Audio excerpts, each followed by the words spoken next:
जिस देश में राष्ट्रपति जैसे सर्वोच्च पद पर महिला हो, वित्त मंत्रालय की कमान महिला के हाथों है, वहां एक विदेशी कंपनी विवाहित महिलाओं को नौकरी नहीं दे रही।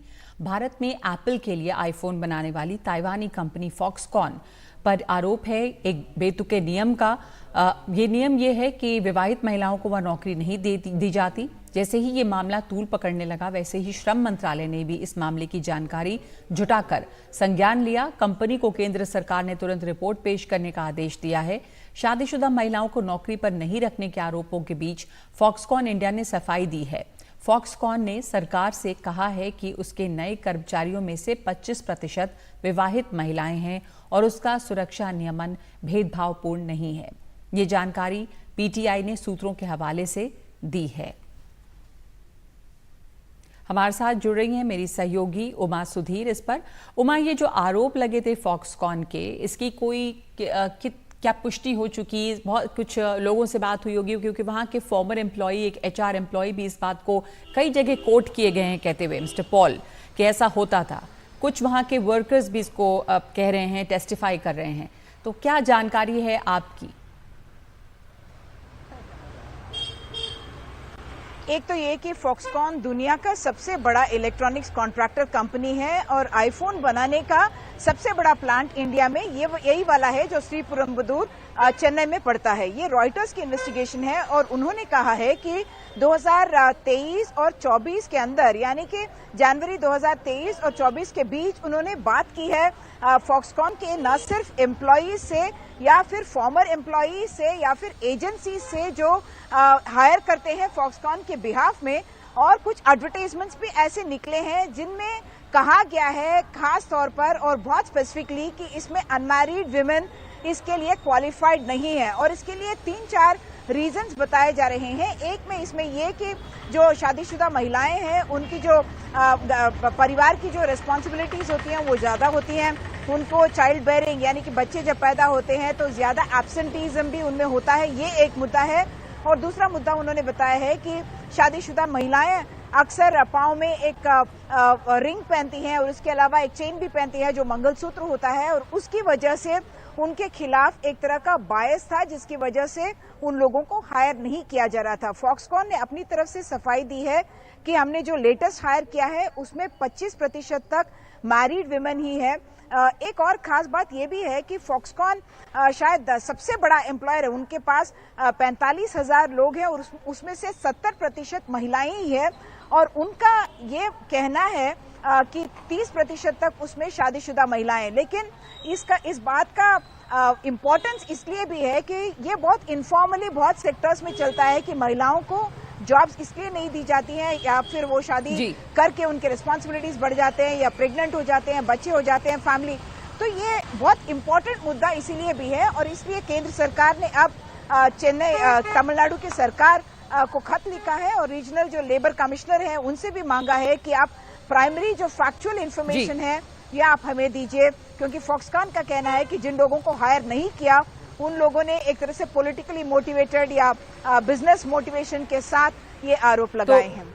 ठीक, तो फॉक्सकॉन का कहना है कि ये मोटिवेशन, पॉलिटिकल मोटिवेशन के तहत आरोप लगाए गए हैं, लेकिन इनको नोटिस दिया गया है और इस पर जवाब भी मांगा गया है। वहां पर जो क्षेत्रीय एजेंसी हैं उनसे डॉक्टर रंजना कुमारी, डायरेक्टर CSR, हमारे साथ जुड़ रही हैं।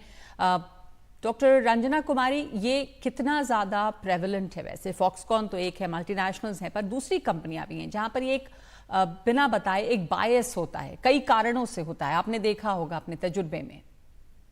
बिल्कुल, और हम लोगों की तो अपनी शोध भी है जिसमें कि महिलाओं को उच्चतम पद पर कंपनियां इसलिए नहीं देती हैं कि उनके सोशल रिस्पॉन्सिबिलिटीज हैं वो बहुत ज्यादा है और कंपनी में पूरी तरह से वो ध्यान नहीं दे पाएंगी। लेकिन सबसे बड़ी आश्चर्य की बात यह है कि इस समय निवेश के लिए हम दुनिया भर से कंपनियों को बुला रहे हैं और ना सिर्फ ये हमारे राष्ट्रीय कानून का उल्लंघन कर रही हैं, जो कि सेक्शन 5 है 1976 में जो कानून बनाया गया, उसमें कहा गया था कि नो डिस्क्रिमिनेशन, मतलब है कि महिला पुरुष के एम्प्लॉयमेंट देने में कोई डिस्क्रिमिनेशन नहीं होगा और महिला का क्या सोशल स्टेटस है उसमें नहीं होगा।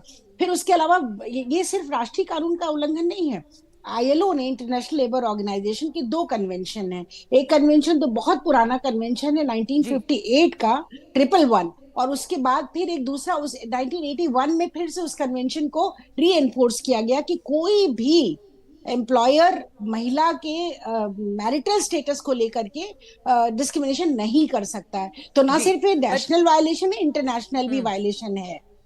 पर रंजना जी, ये इस तरह के कानून हैं और आप प्रावधानों की बात कर रही हैं, लेकिन कई दफ़ा जो ये बायस है, डिस्क्रिमिनेशन है, ये खुलकर नहीं किया जाता। जैसे यहाँ पर भी अगर फॉक्सकॉन में ये आरोप लगा तो वहाँ पर ये कहकर शायद मना नहीं किया जाता होगा, लेकिन वहाँ के पूर्व एचआर एम्प्लॉई हों, वहाँ के गार्ड हों, वहाँ पर के आसपास के लोग, यहाँ तक कि ऑटो ड्राइवर्स तक को कोट किया गया है रॉयटर्स की इन्वेस्टिगेशन में कि लड़कियों को उन्होंने बताया कि अगर आप विवाहित हैं तो वहाँ नौकरी नहीं मिलेगी, वहाँ नहीं दी जाती।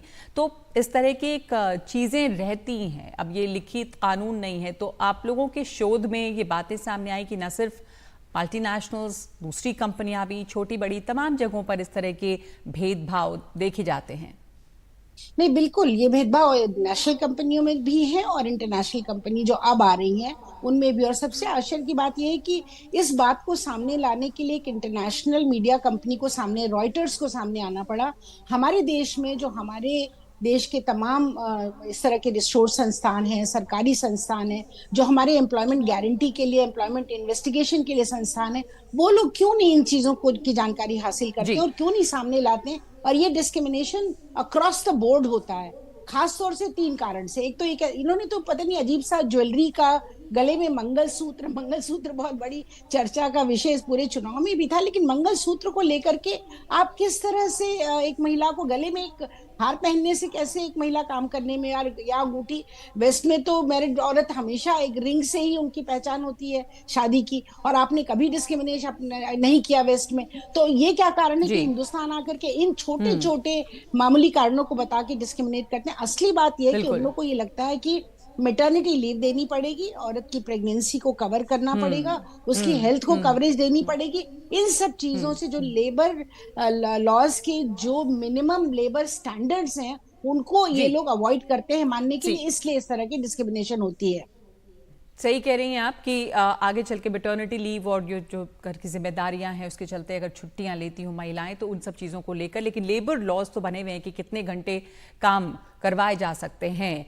तो छुट्टियां अगर महिलाएं लेती हैं तो वो भी उसके तहत ही लेती होंगी, उससे ज़्यादा नहीं। लेकिन इस तरह के भेदभाव जो हैं वो इन तमाम कंपनियों में, चाहे विदेशी कंपनी हो या घरेलू कंपनियां हो, वो देखी जाती हैं कानूनों के बावजूद। धन्यवाद आपका रंजना कुमारी हमारे साथ जुड़ने के लिए।